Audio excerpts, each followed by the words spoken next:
was that the state of Idaho and their Department of Commerce would begin choosing winners and losers.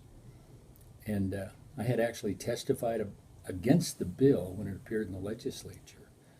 So as it unfolded, it was no surprise to me that somebody was a big winner, and the winner happened to be a $6.5 million winner.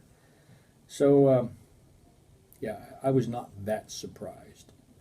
Disheartened because that's very, very difficult for a small family-owned business to compete against when somebody else is getting that kind of a resource that enables them to compete harder and faster and better. So, somewhat chagrined.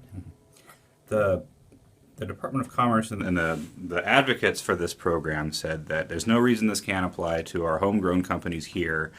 Now, here you started a company and it's grown over the years. Why can't you take advantage of this program?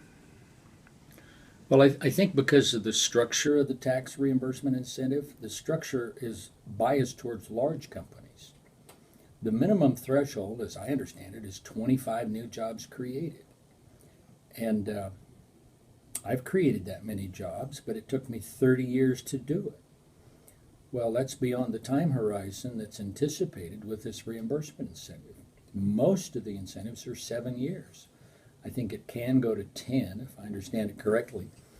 But small businesses don't have the capital and the resources to grow that fast. So the inherent bias within the incentive program is for large companies. So now you have public policy that favors big companies over small companies, and in the application, it favors out-of-state companies over in-state companies.